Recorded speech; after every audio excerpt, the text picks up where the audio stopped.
Welcome back to another video, folks. We spent the morning getting the plastic on our caterpillar tunnels and documented a bit of that process, and just wanted to share with you that and some of our thoughts around winter growing here at Wild East.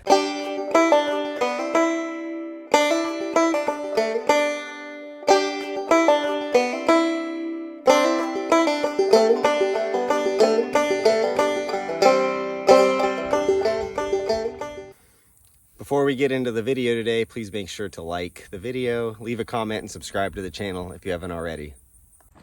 All right, so we've got one tunnel up and rope going over it. Just tied a beat into the end of the plastic here, and this is an anchor that we'll use to pull the plastic over the tunnel easily with just 3 of us. Got the beat tied into the plastic there. Rope, we got 3 spots that we're pulling from, and coming along nice. All right, up here, just centering the middle crease on the tunnel. I'm using the tractor bucket as my ladder, and we're gonna wiggle wire each end down to pull it taut down the length of the tunnel, and then we'll come back through and get it cinched up nicely.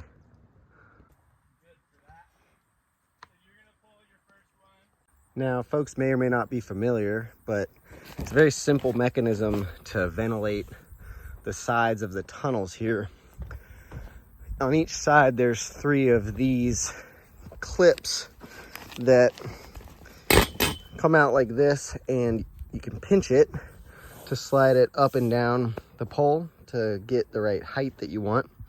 And then the tautness of the rope just kind of holds the plastic up. And so on hot days, whether that's in the summer or other seasons, you can get good ventilation on the plants so they're not baking in the heat of the day. Making good progress on the tunnels. I'm just working on cutting all this extra plastic off the ends, and we've got zipper end walls that we're going to be installing for easy access. They're working on getting the rope pulled over so it clips into these simple little kind of carabiner hooks and weaves back and forth over. And then what you do at the end is you go through and you cinch it tight, and it's just a very simple way to keep it from billowing in the wind and add that security to the tunnel.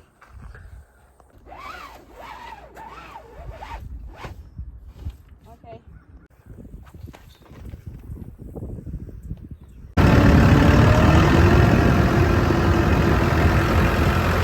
Now, I talked about it on an earlier video that you can see there about our strategy to start really focusing on shoulder season and winter growing. And our thinking there is that there's so many good producers in the area that really lean heavily on the summer season. A lot of other small organic or organically producing vegetable farms that kind of take winter off. So we can slip into that niche, and we've got great wholesale outlets throughout the summer. But to be able to bring our vegetables to market, we're really going to be leaning on these off seasons when we can grow a lot of greens and root crops, and people who come to farmers markets are really craving those foods. So there's a great outlet here to slip into farmers markets for winter vegetables. Just direct seeded some arugula in the ends of these beds, and in this brassica block, the plants have really just been putting on tremendous growth. Even as the days getting shorter and colder nights, these cabbages are just starting to head up, and the kales we've already got a good picking off of.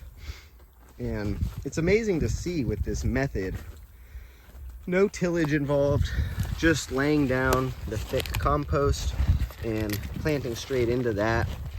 You know, there's been no weeding in this so far. I think fall is a great time where weeds are slowing down anyways, but the plants just look beautiful, and really happy with this no-dig method, and going to continue to expand our gardens utilizing it.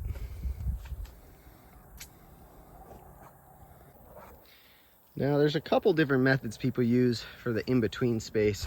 We elected to go really thick with the wood chips, and we'll just keep on top of weeding. Some people put plastic landscape fabric down. We're trying to reduce our reliance and use of plastic as much as possible, and I think that the wood chips are going to be a solid option, at least getting started here, keeping the weeds down and managing the space in between. Something else that's part of our strategy is there's ergonomic elements to mostly growing greens as our main crop throughout the year. It's much lighter to carry around, and since everything here is human scale, that's a major consideration. You know, hauling around big totes of lots of squashes and root vegetables and tomatoes and some of these heavier things, it does eventually have a toll on our bodies. And so if we can produce primarily and have markets for all these different greens as the main bread and butter of our production, it's not only fitting into the market of what's available here nicely, it also suits our context of not wearing ourselves too thin and being able to have strong, happy, and healthy bodies for the long term and keep us farming until we're old. So we're excited to be still selling wholesale vegetables, but starting to show up at farmers markets too. So if you're local or visiting Asheville, you can find us at the River Arts District Market on Wednesday afternoons, as well as Asheville City Market, which is downtown, on Saturday mornings. Last days of the crickets and the sounds of insects on the farm. We've gotten a couple of decent frosts, and it's that time of year where everything is really starting to shift. And one of my favorite parts of late summer is the sounds of the insects, especially as we're tucking in for the night and kind of listen to the crickets and the katydids taper off gradually as we get colder and colder.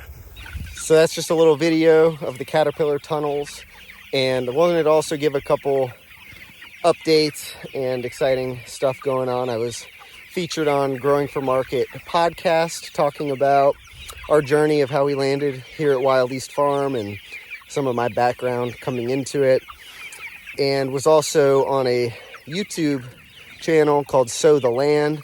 I can link the video up there, touring Wild East and getting a good look from really someone else's perspective, asking questions about what we're doing. So definitely check that video out. And thanks for watching this video, and we'll see you next time.